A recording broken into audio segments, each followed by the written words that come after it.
So ayan mga kadrama-rama, alam ko pong inaabangan nyo po no, yung next na mangyayari dito sa Born to Shine, dahil alam naman po talaga natin mga kadrama na ito nga po talagang si Dara. Siya nga po talaga yung may pakana, bakit nga po talaga nagkaroon ng kaguluhan doon sa Yumi's, na kung saan ito pa yung naging dahilan ng pag-aaway nila Karina at saka itong si Minchi, dahil nga po talaga gusto din talaga ni Minchi na ipagtanggol itong si Jenny doon sa mga nanggugulo.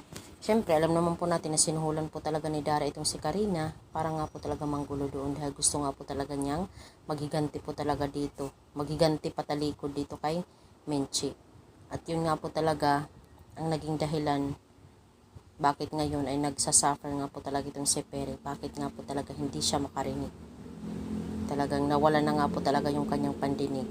At dahil nga po talaga itong mga kadrama, itong si Charis ay talagang gumawa po talaga ng paraan or sinabihan po talaga siya posible ni George, sila ni Minchi, yung katotohanan, dahil alam naman po natin na itong si George at saka si Dara ay nagkausap nga po talaga sila at nalaman din talaga ni George yung katotohanan na itong si Dara nga po talaga yung may pakana ng kaguluhan doon. Syempre hindi din po talaga to posible makayanan ni George na hindi sabihin talaga yung katotohanan dito kina Pere, dahil sobrang close sila, magkaibigan sila. Kaya dahil nga po talaga dito ay posibleng kinonfront nga po talaga itong si Dara ni Charis. Siyempre kaibigan ni Charis din itong si Minchi nang matagal kaysa kay Dara.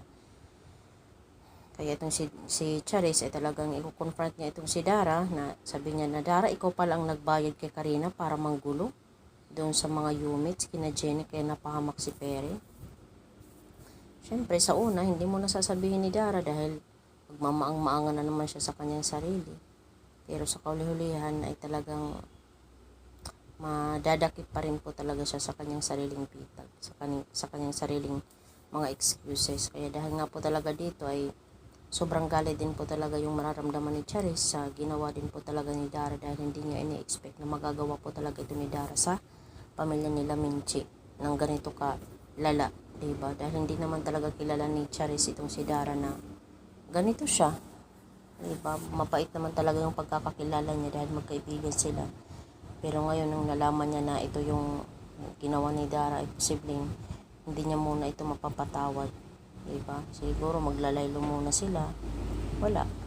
Dahil malaking kasalanan yung ginawa ni Pere o ni Dara, buti nga hindi namatay si Pere, kasi kung namatay pa si Pere ay naku, siguradong sa kulungan talaga yung bagsak ni Dara.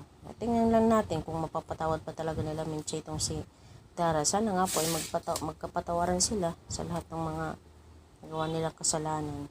So yun lang po mga kadrama. Don't forget to please like, share, and subscribe my channel. Bye!